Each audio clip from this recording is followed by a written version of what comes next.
திரு ஆரோக்கிய சதீஷ், எப்படி பார்க்குறீங்க ரஜினிகாந்தருடைய இந்த காட்டமான வார்த்தைகள் என்ன? இல்லை, இதில் வந்து நம்ம ஃபஸ்ட்டு நான் இதுக்கு போகிறதுக்கு முன்னாடி நான் என்ன சொல்ல விரும்புகிறேன்னா, தூத்துக்குடி பெண் விஷயத்தில் வந்து பார்த்தீங்கன்னா, அதுவும் 12/3/26 அன்னைக்கு நடந்துச்சு. இந்த ஸ்டேட்மெண்ட்டும் வந்து 12/3/26 அன்னைக்கு தான் கொடுக்கப்பட்டுச்சு. அதுக்கு இந்த மாதிரி ஒரு ஸ்டேட்மெண்ட், பதில் ஸ்டேட்மெண்ட் ரஜினிகாந்த் கொடுத்துருக்கிறது வந்து 17/3/2024. ஆனால் நேற்றே வந்து ஹைகோர்ட் 16/3/2024 அன்னைக்கு ஹைகோர்ட் வந்து டிஎஸ்பிகிட்ட வந்து கோஆர்டினேட் பண்ணிட்டு அந்த இன்வெஸ்டிகேஷனை ஃபார்வர்ட் பண்ண சொன்னாங்க. இன்ன வரைக்கும் அதில் ஒன்றும் நடக்கலை. பாண்டிச்சேரியில், அது நம்ம மாநிலம் நம்பிங்க, பாண்டிச்சேரியில் இதே மாதிரி ஒரு ரேப் நடக்குது, புரிஞ்சுங்களா? இங்கே ஏன்னா எல்லா மக்களுமே சேர்ந்து பேசுகிறாங்கல்ல, அதனால் நான் சொல்கிறேன், சேர்ந்து சொல்கிறேன். அங்கே இருக்கிறது என்டிஏ அரசு, இங்கே இருக்கிறது திமுக அரசு, எல்லா இடத்துலையும் இது நடந்துட்டுருக்கு. ப்ளஸ் இன்னைக்கு எந்த விதமான இதுலேயும் நான் வந்து பார்க்கவே இல்லை. கிடுக்குப்பிடி கேள்விகள்னு சொல்லி செந்தில் பாலாஜிக்கு இன்ன வரைக்கும் காலையிலேருந்து எந்த இதுவுமே நான் பார்க்கல. ஓகேங்களா? இது ஏன் வந்து கிடுக்குப்பிடி கேள்விகள்னு வந்து விஜய்க்கு மட்டும் வருது? வந்து ஏன் வந்து இன்னைக்கு சென்ற 10 ரூபாய் செந்தில் பாலாஜிக்கு ஏன் வரல அப்படிங்கிறத அதை நான் இது பதிவு செஞ்சு இந்த இதில் போகிறேன். இப்போ இந்த ரியலிஸ்டிக்காக நம்ம பார்க்க விரும்புறது என்னன்னு கேட்டிங்கன்னா, is it a personal attack R a idealistic attack?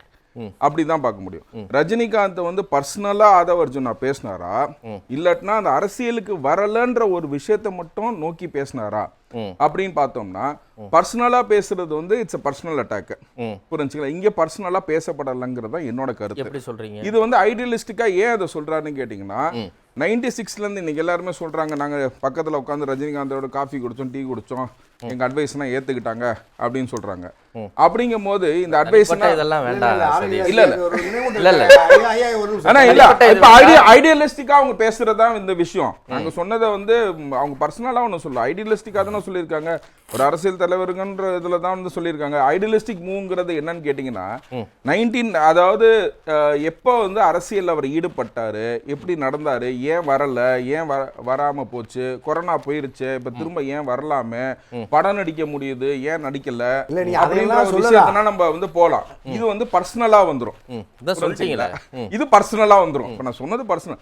ஆனா ஐடியலிஸ்டிக்ங்கிறது வந்து பாத்தீங்கன்னா, அவர் வரல, அவருக்கு ஒரு அழுத்தம் இருந்துச்சு அப்படின்னா, அந்த எனக்கு அழுத்தம் இல்ல, அந்த மாதிரி ஒரு இல்ல அப்படின்னு சொல்லி அவர் சொல்லி இருக்கணும். அதை விட்டு எப்படி நீங்க டிஃபைன் பண்றீங்க? இதுல எங்க ஐடியலிஸ்டிக்? இல்ல, ஐடியலிஸ்டிக்னா ஏன்னு கேட்டீங்கன்னா, 2 தலைமுறையை வந்து பாத்தீங்கன்னா அரசியலுக்கு வரேன்னு சொல்லி கூட்டி வந்து கடைசியா கீழே விட்டதுதான் வந்து ரஜினிகாந்த். புரிஞ்சுங்களா? 2 தலைமுறை, அதாவது 1996ல இந்த ஆரம்பிச்சு 2022 2021 ஆரம்பிக்கிறதுக்குள்ளே அதுக்கு இடம் இது போட்டனால வந்து அவர் மட்டும் தான் இருக்காரு. தாவேகால இருந்து யாரும் வரல. அவர் போது எங்க எல்லாத்துக்கும் இணையானவர் தான். அறிவாளி தான் வந்து பாத்தீங்கன்னா 1996 அப்புறம் 1996ல வந்து பாத்தீங்கன்னா, இது கலைஞர் அவர்களே சொன்னாரு, இவர் ஒண்ணு பேசுனனால உங்களுக்கு வந்து ஓட்டு ஒண்ணு உள்ள, திமுக உழுவுற ஓட்டு தான் எப்போதுமே உளுந்துச்சு அப்படின்னாரு. அப்புறம் வந்து அவர் தான் தைரியமா நின்று பேசினாரு, ஃபேஸ் பண்ணாரு அப்படின்னு சொன்னார். இந்த வார்த்தையை சொன்னது கலைஞர் ஐயாவும் சொன்னார். புரிஞ்சுங்களா? கலைஞர் ஐயா சொன்னாரு, ரஜினி சொன்னதுனால ஓட்டு உள்ள திமுக குழு வேண்டிய ஓட்டு தான் அப்படின்றத வந்து புட்டு அவர் சொன்னது வந்து, இதை வந்து மறுக்கிறத திமுக காரங்க மறுக்கட்டும். ஓகேங்களா? அப்ப அந்த காலத்துல ரஜினிகாந்த் அவர்கள் இங்க இருந்தாரான்னு கேட்டீங்கன்னா அதுவும் இருக்குல்ல. 1996ல ரஜினிகாந்த் சைக்கிள் பார்த்தாரு, மூப்பனார் வீட்டுக்கு போனாரு, ஜோ அவர்கள் கூட இருந்தாரு, எல்லாமே சொல்லுவாங்க. ஓகேங்களா? எலெக்ஷன் நடக்கிறதுக்கு முன்னாடியே அவர் கிளம்பி ஊருக்கு போயிட்டாரு. அந்த வாட்டி எலெக்ஷனுக்கு அவர் ஓட்டும் போடல. திரும்பி வரும்போது பாத்தீங்கன்னா 1 மாசம் கழிச்சு தான் யூஎஸ்ல இருந்து வந்தாரு. சரி, புரிஞ்சுங்களா? அப்படிங்கும் போது இந்த தைரியமான சூழ்நிலை, தைரியமான ஆளு, தைரியமான எல்லாருமே இதையும் சேர்த்து சொல்லுங்களேன். ஓகே, ரஜினிகாந்த் அந்த எலெக்ஷன்ல ஓட்டு போட்டாரா, இருந்தாரா, இல்லையா, அப்படிங்கும்போது அதுக்கப்புறம் வந்து கலைஞரையா சொன்னதுதான் நான் சொல்றேன். கலைஞரையா சொன்னதுதான் வந்து சொல்றேன். ரஜினிகாந்த் எங்களுக்கு ஓட்டு கேட்டதுனால ஓட்டு உள்ள, இது அனைத்தும் திமுக வர வேண்டிய ஓட்டு அப்படின்னு சொல்லிட்டு அவர் கிளீனா ஒரு ஸ்டேட்மெண்ட் கொடுத்தாரு. புரிஞ்சுங்களா? இதனால ரஜினிகாந்த்னால எங்களுக்கு எந்த விதமான இதுவுமே பிளஸ் இல்ல அப்படின்னு சொன்னது அன்னைக்கு கலைஞர். இப்ப 95ல தனக்கு ஆதரவு கொடுக்கிற ரஜினிகாந்தே வந்து அவர் சொன்ன வார்த்தை. தகவலே சொல்லி நான் கேட்டுறேங்க. இப்ப நீங்க வந்து தமிழகத்தில் வெடிகுண்டு கலாச்சாரம் இருக்குதுன்னு ஒரு ஜெயலலிதா அமைச்சரவையில இருந்த ஒரு மூத்த அமைச்சரை வச்சுக்கிட்டு சொன்னாரு. அவருக்கு அமைச்சர் பதவி பறி போகுது.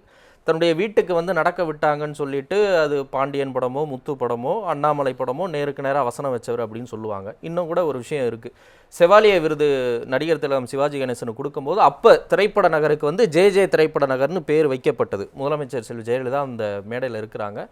ஒன்று அந்த திரைப்பட கல்லூரிக்கு வந்து எம்ஜிஆர் நகர்னு வைங்க, இல்லை சிவாஜி நகர்னு வைங்க, திரைப்பட நகர்னு வைங்க, இந்த பேர் வைக்கக்கூடாதுன்னு சொல்லி அவர் மேடையில் வச்சுக்கிட்டு சொன்னதா. இந்த மாதிரி பல விஷயங்கள் அவங்களால பட்டியலிட முடியுதில்ல. அந்த மாதிரி சில விஷயங்கள் அஜித் மேடையில் பேசும்போது எந்திரிச்சு நின்று கை தட்டுறாரு, எங்களை மிரட்டுறாங்கய்யா அப்படின்னு பக்கத்தில் கலைஞரை வச்சுட்டு தான் அதை பண்ணினார்.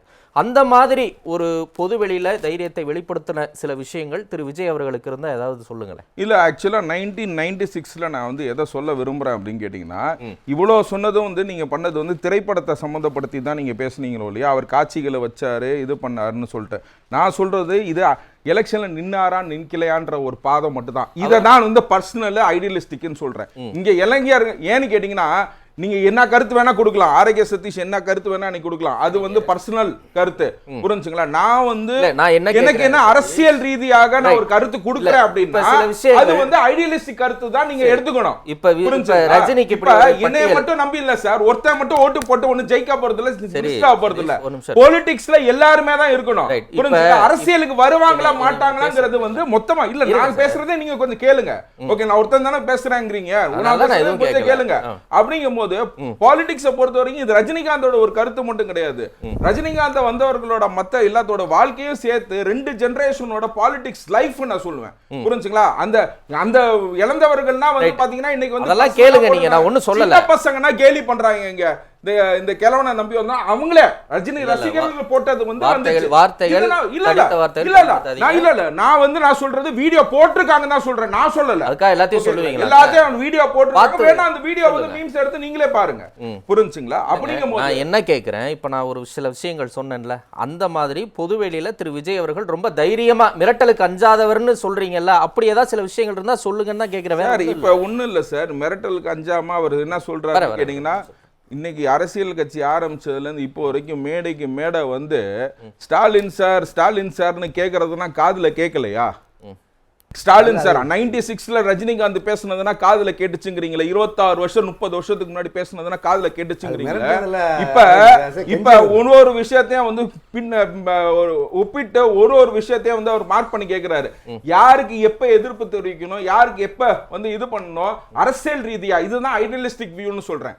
அரசியல் ரீதியாக கரூர் சம்பவத்துக்கு பிறகு விஜய் பாஜக குறித்து எதிர்ப்பு தெரிவிச்ச, கொள்கை எதிரி குறித்து எதிர்ப்பு தெரிவிச்ச ஏதாவது ஒரு விஷயம் சொல்லுங்க சார். ஜனநாயக படத்துக்கு கூட அதான் சொன்னாரு. கேட்டா உங்களுக்கு வந்து ஜனநாயக படத்துக்கு எப்படி வருது, யார் எதிர்ப்பு தெரிவிக்கிறாங்க, அதுதான் நான் சொல்றேன். நீங்க வந்து எக்ஸ்பிளனேஷன் வந்து உங்களுக்கு புரியுற மாதிரி பேசணும் இல்ல, மக்களுக்கு புரியுற மாதிரி அவர் பேசினா போதும், புரிஞ்சுங்களா? ஒரு நிமிஷத்தை நீங்க கேக்குற மாதிரி நான் சொல்லணும் எனக்கு அவசியம் இல்ல. ஜெனரலாவே சொல்றேன், ஒரு மனிதர் தனி மனிதர் கிடையாது. அதாவது நீங்க உங்களுக்குங்கிறது வந்து என்னன்னு கேட்டீங்கன்னா, ஒருத்தருக்கு அவர் வந்து கேம்பெயின் பண்றாருங்க, அவர் சரியா பேசல, அப்ப அது தைரியத்தின் வெளிப்பாடா பாப்பாங்கல்ல. அப்படிங்கும் போது மக்கள் தெரியும், நல்ல தெளிவா மக்கள் அதை திருப்பி கேக்குறதுனால மக்கள் தெளிவா அண்டர்ஸ்டாண்ட் பண்ணிக்கிறாங்க. ஜனநாயகம், சிபிஎஃப்சி எல்லாமே வந்து பாத்தீங்கன்னா வெட்ட வெளியா வந்து பாத்தீங்கன்னா எல்லா மீடியாவும் கரெக்டா வந்து கிளியரா வந்து இதுல யாருக்கு தடை இல்ல, இது யாருக்கு கீழே வருது, யாருக்கு மேல வருது, இது யார் கண்ட்ரோல்ல இருக்குதுங்கிறத நீங்க சூப்பரா எக்ஸ்பிளைன் பண்ணி வச்சிருக்கீங்க. சோ அத பத்தி 2 லைன்ல கொடுத்தா போதும். மொத்தமா அவர் பேசுறதே 10 நிமிஷம். அந்த 10 நிமிஷத்துல 2 செகண்ட்ல இதை அட்ரஸ் பண்ணிட்டு போயிடலாம், புரிஞ்சுங்களா? எங்கன்னா தொந்தரவு கொடுத்துருக்காங்களோ அந்தந்த தொந்தரவுக்கு அவர் எதிர்வேணா தெரிவிச்சிருக்காரு. நீங்க ஸ்டாலின் சாருக்கு தெரிவிச்ச மாதிரியே ஜனநாயகம் சிபிஎஃப்சிக்கும் தெரிவிச்சிருக்காருங்க. ஏன்னா பாஜக மோடி ஒன்று தனியா நின்று சுயேட்சை வேட்பாளரா, புரிஞ்சுங்களா? பாஜக இணைஞ்சதுதானங்க மோடி.